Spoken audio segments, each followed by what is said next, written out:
Hello and welcome to today's video. This is the start of a brand new series where I look at different aspects of the book collecting hobby. Now this first episode is going to be focusing on vintage and perhaps not quite so vintage Folio Society books. Now Folio Society have been around for a long time, and in this video I'll be showing you tips on where to buy them, online resources, checklists, that sort of thing. Just generally tips that I've picked up as I've been learning about this fascinating publisher. So without further ado, sit back, relax, and let's get to it.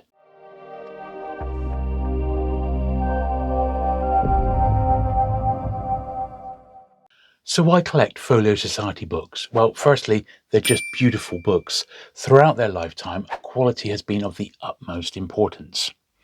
Titles released over the last 20 or so years have really moved towards the deluxe end of the market. Much more expensive than standard hardbacks, but quite often limited, sometimes signed or numbered editions and incredibly lavish productions. There is a worldwide audience for this type of book, particularly for collectible authors, and Folio have certainly tapped into this market with expert precision. I can only think that the minds behind these releases are massive book fans themselves. As they approach their 80th anniversary, I thought it's about time we took a good look at these. Now during this video I'll be referencing many websites, all of which will be referenced and indexed with links in the description down below. For me though, as a lover of old books, I've been enjoying tracking down the earlier releases of the Folio Society, and I think they represent superb value for money. They just are fantastic, and it's a great way to build up your own beautiful library.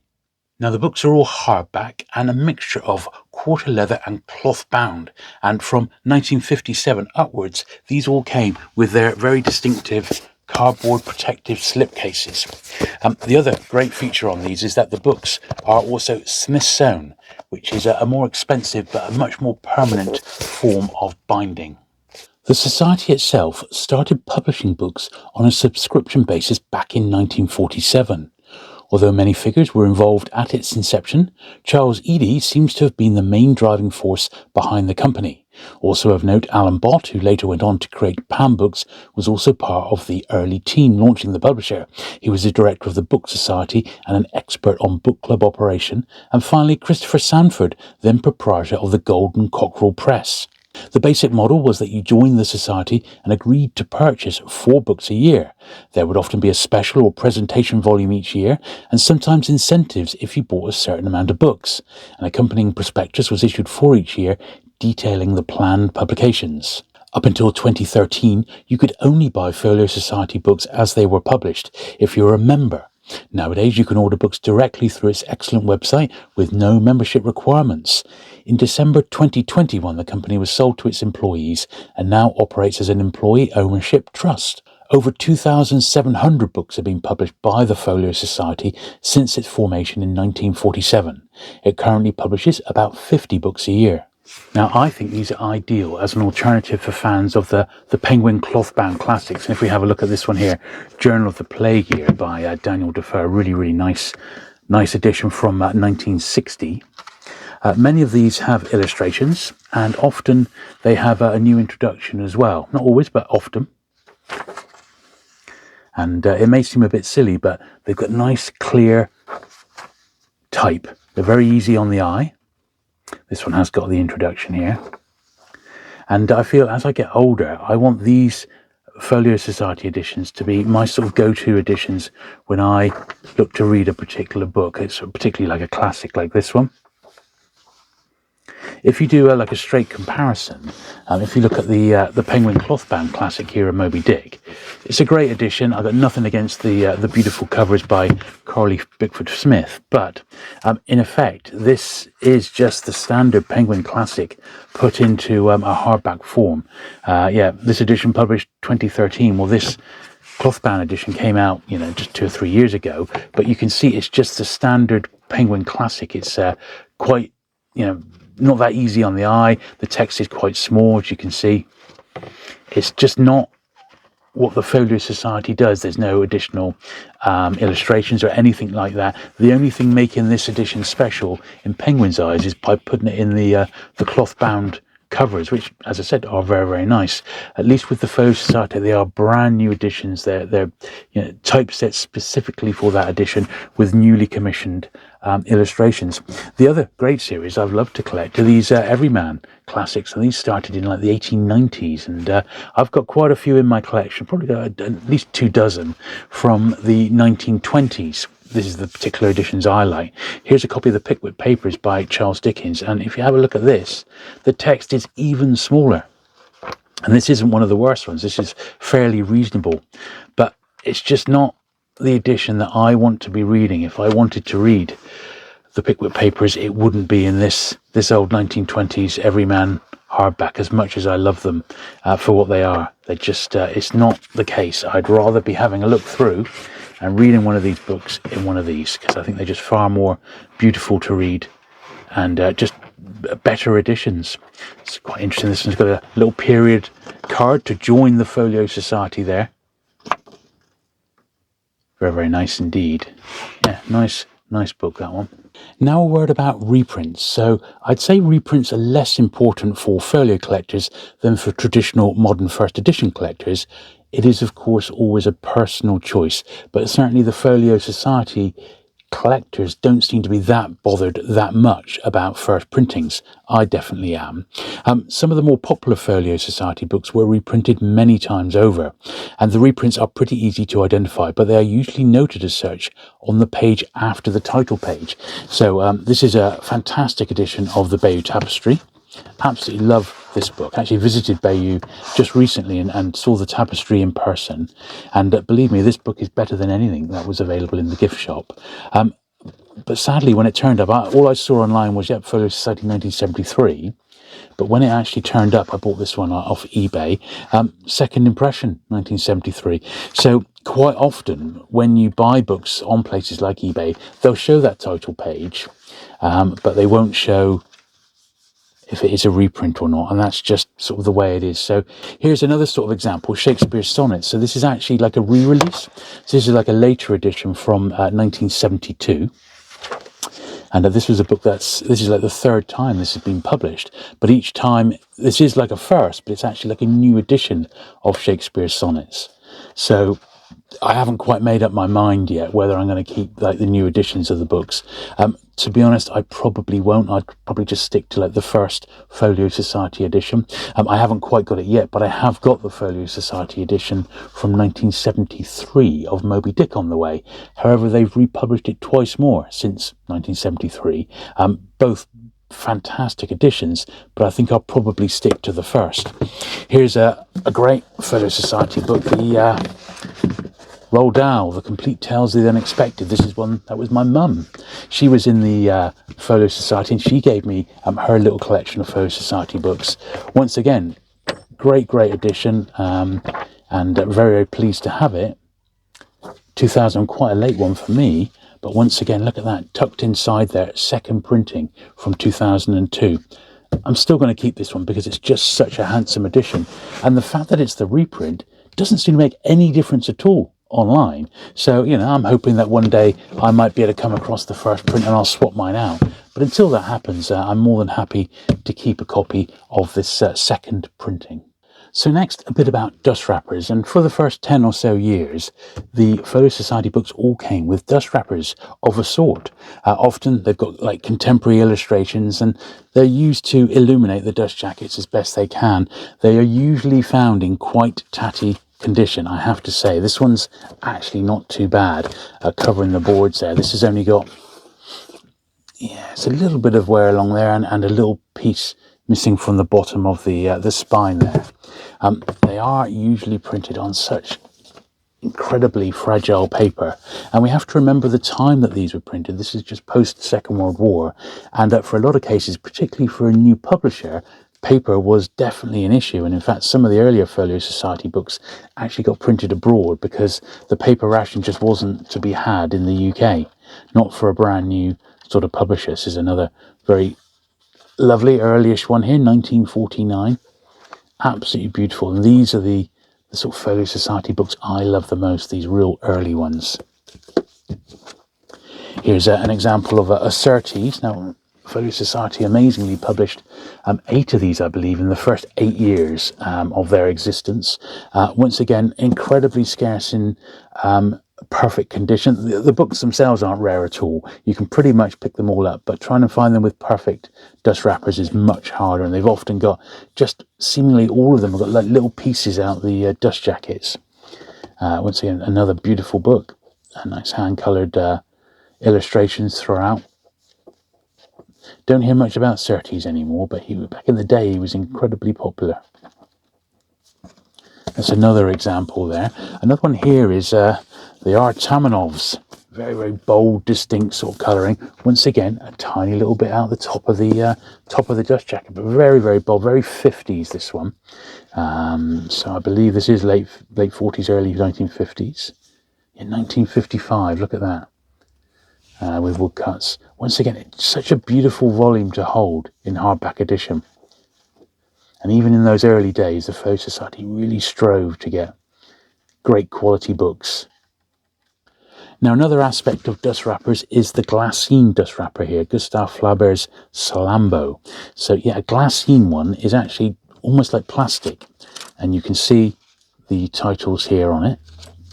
And it's like printed, and they're very, very fragile. They go brittle over a period of time, and they're just often not found. The plastic glassine wrappers were issued predominantly for presentation volumes, but not exclusively in the early years. This one I believe is from 1950, and yeah, if you find these, just tread with extreme caution. I'll probably end up popping another plastic sleeve around this one just to give it an extra level of protection, because they are very, very delicate indeed, as you can imagine. After this, of course, from about 1957 onwards, about half the books were in dust wrappers, half of them were in slipcases, until about 1960, when then everything became released in a slipcase and dust wrappers were dropped completely. So now a quick word about slipcases. Now these can be a bit of a double-edged sword. They do very well at protecting the books from dust and just keeping them dust-free. They are, however, quite susceptible to the edges getting split. This is quite an early slipcase, and as you can see, the very cheap cardboard that seemingly was used at the time that these books were first put together into slipcases, they're just very easy for the books to get split and damaged. More so on heavier books, really. So this is a later one from the 70s, but look, you can see there's a bit of a split there where this quite heavy book has got damaged. Once again, this one here from the early 80s, David Copperfield. These are the editions of Dickens that I prefer nowadays, but just look at that. It's got that little bit of split on the top corner there. The rest of the box is absolutely fine, but it's such a heavy tome that it's evidently got damaged. Now, the other thing to look out for is damage from direct sunlight. So this book has been on the shelf like that, and on the face of it, it seems absolutely fine, but sunlight has gone on it and it's caused a bleeding effect. So if we have a look, most of the book should be that nice sort of dark black charcoal color, but you can see like a little corona of sunlight has crept in on both sides, where the sun has just crept in, because in the slipcase doesn't cover the whole book, and it's just seeped in there and caused that level of damage. So once again, this is something else you're going to need to keep an eye out for when you collect and buy folio books, particularly second-hand ones. Now a bit about rarities. Many of the more modern, post-2000 books are often published with the intention to be collectible and are limited in nature by design. Beautiful signed editions, sometimes by an author or by an artist. These are truly incredible books and make great presents. Often whole series by an author are published over time, and these make great sets to collect. The recent Ian Fleming James Bond series or the superb Patrick O'Brian Jack Aubrey are two highlights. I also like the look of the Ian M. Banks Culture series. I also have my eye on the cracking edition of Peter Benchley's Jules. The various Andrew Lang Fairy series are highly collectible, but not quite my cup of tea. For the vintage books pre-2000, it's a different story. Firstly, it's worth remembering that the books are quite plentiful and were designed to be kept and looked after. These are not disposable paperbacks read once and discarded. Consequently, libraries have been built up over time, with some folks being members of the Society for decades. I have come across multiple collectors with 1,000 plus books in their libraries, an astonishing feat. As a general rule, the early all-time classics seem to hold their value in vintage editions, certainly if they originally came in dust wrappers. Dostoevsky's Crime and Punishment from 1957, or even the very first folio book from 1947, Tales by Leo Tolstoy, spring to mind. Sometimes it's the illustrator that makes a book a bit more sought after. There's a beautiful illustrated 1948 edition of Gulliver's Travels by Edward Baldwin, or the incredible first 1953 edition of Shakespeare's As You Like It, illustrated by Salvador Dali, no less. Ultimately, try to buy the best condition books you can find, and you won't go far wrong. So now, a few places to buy vintage folio books. I would start off with eBay. It's great for job lots to get you started. It's also useful for targeting specific books and more recent limited editions. I have come across long-time collectors offloading collections on the site, listing 5 to 10 books a day. I'm guessing it's a full-time job. Facebook. Definitely bargains to be had here. Check the dedicated selling groups plus Facebook Marketplace for local bargains. I've bought from here before. Just take care when buying and try to physically see the books before parting with any money. Even if you're not buying, it's a lovely way to see some of the more expensive volumes close up. The Folio Vault. Based in Surbiton in southwest London, this small business specialises in Folio Society volumes across the board. A quality stock of high-grade volumes that regularly turns over. They're always getting new editions, have a downloadable catalogue, and are very active on social media. I bought twice from them without issue.